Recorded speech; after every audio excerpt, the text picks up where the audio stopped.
Quobna Ottobah, popularly known as Ottobah, born in 1757. Now, we do not know the date of his birth, but I've chosen to highlight him today for two specific reasons. Stay with me on this one, guys. He was an anti-slavery campaigner and one of the first formerly enslaved people to write and publish a text in the English language in the village of Ajumako, or place where Ajimake is located is in present-day Ghana, formerly known as the Gold Coast. By his own later account, in 1770, he was kidnapped by fellow Africans while playing in a field with other children. Can you imagine that?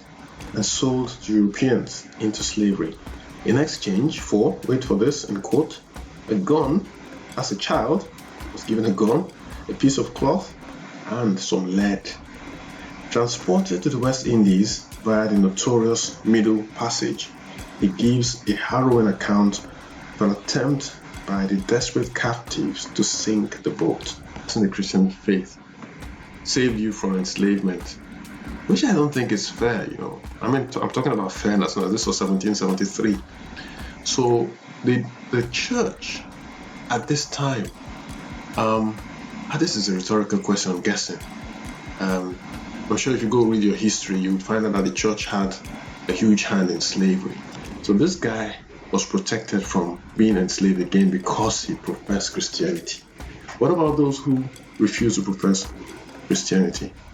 So they would have justified these people being taken into slavery. So that's the first part of it. Second part of it was, this is Africa, the cradle of mankind's birth, where powerful kingdoms arose with stories of worth. A youth-filled land, the youngest population, with diamonds and cocoa from its fertile foundation, exemplary leaders, their legacy told. Nkrumah, Mandela, their spirits bold.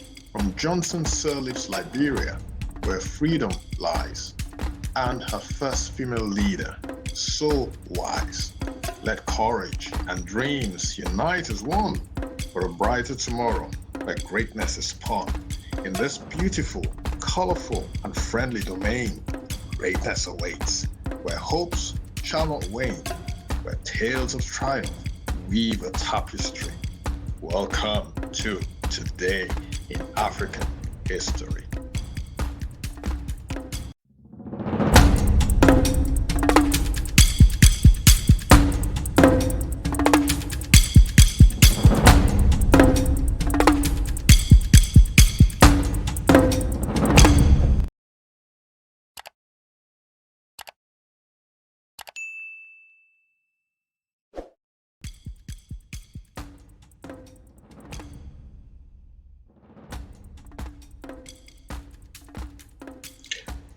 Pictured here is Quobna Ottobah, popularly known as Ottobah, born in 1757. Now, we do not know the date of his birth, but I've chosen to highlight him today for two specific reasons.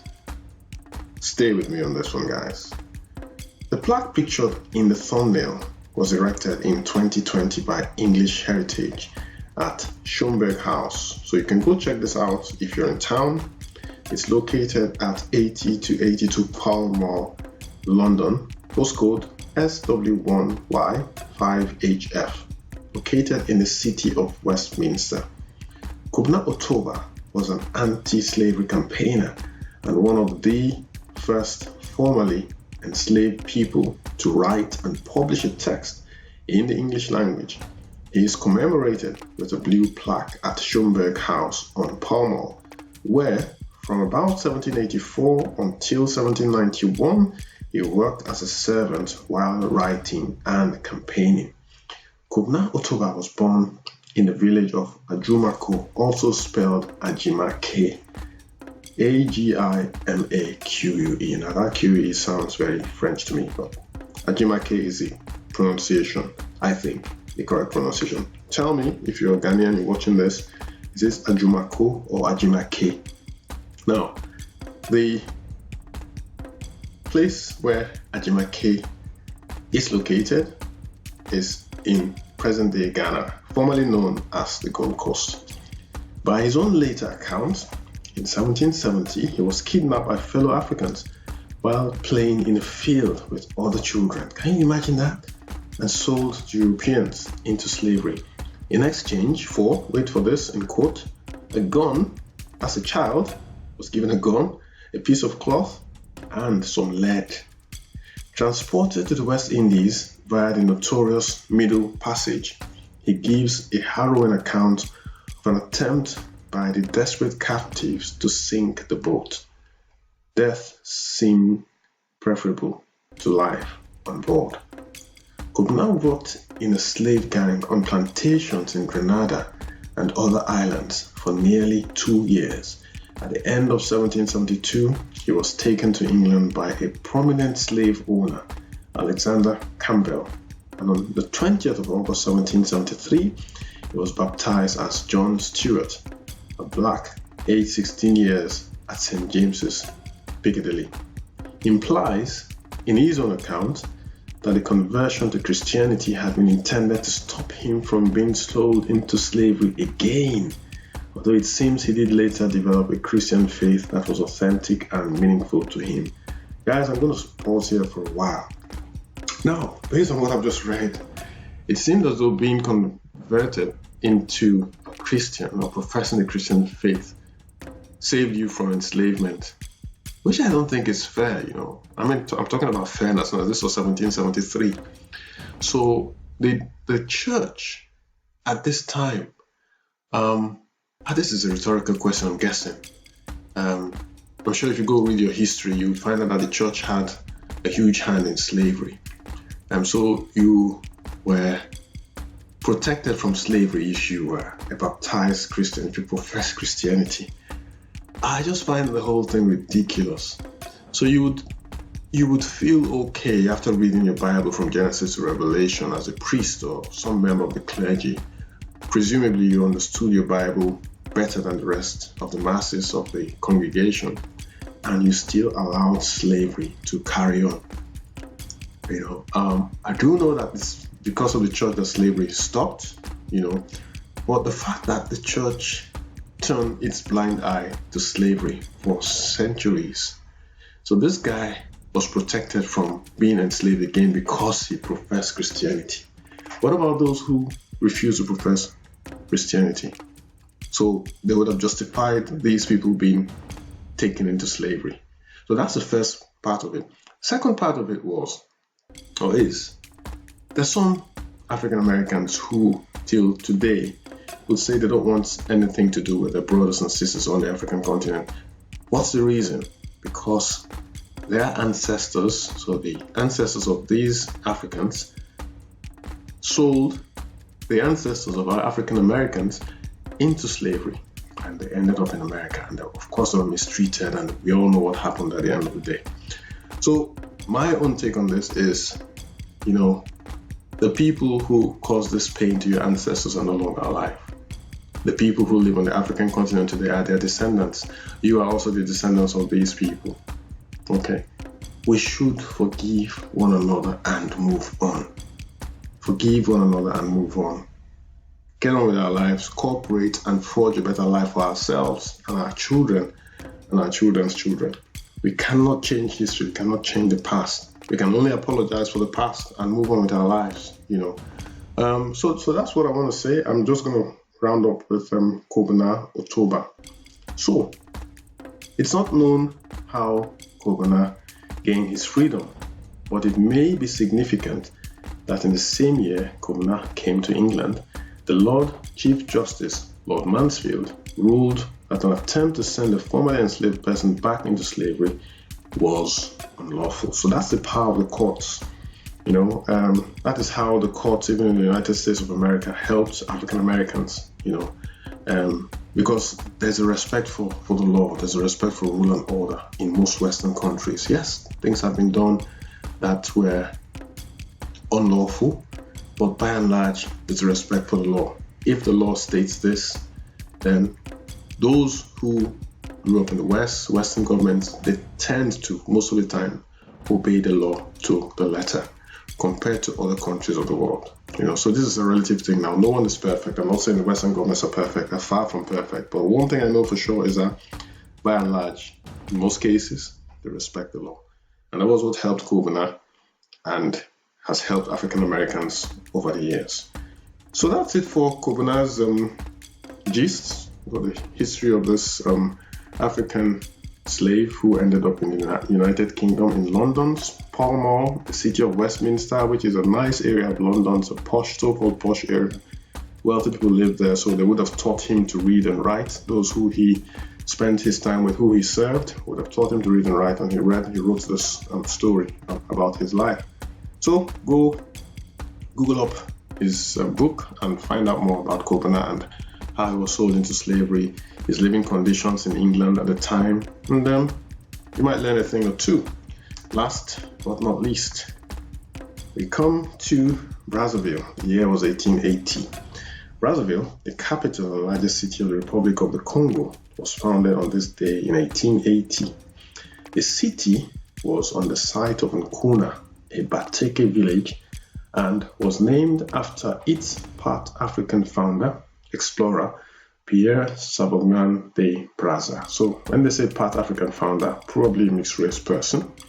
Makoko of the Teke, the local political leader, negotiated a treaty with de Brazza, in which he granted the French control over his nation in exchange for protection from neighboring rivals. The city was developed in the north bank of the Congo River in order to compete with the Belgian city of Leopoldville, now Kinshasa, which was established on the opposite bank. From October 1880 to May 1882, Brazzaville was guarded from the Belgians by the troops of Melamine Camara, a Senegalese sergeant in the French colonial army. So we have a Senegalese sergeant working for the French in the Congo. Very, very interesting. That's not an unusual story. It was very, very, very common for the colonialists to send people who they have trained to sort things out on their behalf. Because these locals were better able to relate to the local people because they spoke essentially the same language, or they looked like each other, so they were sort of the go-betweens, So I'm going to continue. In 1884, the Berlin Conference made the area an official French territory. Brazzaville, in turn, was declared the capital of a number of French colonial possessions, including the French Congo, French Equatorial Guinea, Gabon, and a favorite of them all, Ubangi Shari, which is now called the Central African Republic, and Chad. In 1924, Brazzaville became linked with Point Noir port on the Atlantic Ocean through the Congo Ocean Railway. When Nazi Germany overran and occupied northern France early in World War II, while establishing the puppet state of Vichy France in the south of the country, French colonial forces in the African colonies remained loyal to the Free French government in exile under General Charles de Gaulle. Because of the colony's support of Free French government, de Gaulle met in Brazzaville in 1944 with leaders of the African colonies. The meeting resulted in the Brazzaville Declaration, where France promised reforms in the colonies, including granting their residents the status of French citizens. Prior to 1960, Brazzaville was divided into African and European sections. Europeans controlled the city center while the Africans had three areas: Poto, Bakongo, and Makelekele. So that's the story of Congo Brazzaville, which was founded on this day in 1880. And of course, the last few lines that I read, how the French colonialists apportioned a part of the city to themselves and put the Africans in another part. And of course, trouble ensued at some point. And as they say, the rest is history. Congo is now independent. Congo Brazzaville, as we say, we try to distinguish Congo Brazzaville from Congo Kinshasa. So they're both independent nations today. But of course, we know all that's been going on recently about the French presence in Africa, West Africa especially. That's a story for another day, guys. The details are really, really, really annoying. The fact that corrupt leaders would allow such a thing to happen. We're not going to blame the common man or the common woman, because we don't really know much about what's going on in these high echelons of power, where you have presidents and prime ministers and so on. We don't really know what's going on, but things are now coming to light. How the French have controlled most of West Africa. Now, there's been a coup in Niger recently, and now Gabon. We don't know which country is going to be next, and it's not going to end in just French West Africa. This, I think, is a new revolution which is going to spread across Africa. It started with the SARS movement. There was some uprising in North Africa about a decade ago, a few North African countries, then Nigeria, then we've had coups in a lot of French West African countries, Burkina Faso, the list goes on and on, plus Niger Republic. So I think African leaders need to wake up. We need to wake up and smell the roses, like they say. We cannot sit in power perpetually. Our leaders are afraid to leave power because they know that they're not doing what they're supposed to do. You're elected into power. You spend your first term in power. In the case of Gabon, I think it's a 7-year term for the first year. Then you're elected for another 7 years, so that's 14 years. And then after that, you just sit on the seat for 55 years. Come on, 55 years in power, the same family. Plundering the wealth of the country and just ignoring the rest of the citizens of the country. This, like I said, this is a story for another day, guys. I'm just going to end this video today. I'll end it here. So join us tomorrow for another, hopefully, educative edition of Today in African History. Of course, where we discuss events that happened on September 11th. September 11th changed the world forever. So join me tomorrow. If you're here for the first time, you have visited this channel before, you haven't subscribed, you haven't liked any of our videos, do help our young fledgling channel grow by subscribing to the channel, turning on your notification bell, liking the video, and sharing the video. Thanks for dropping by once again. See you tomorrow, September 11th. Bye for now.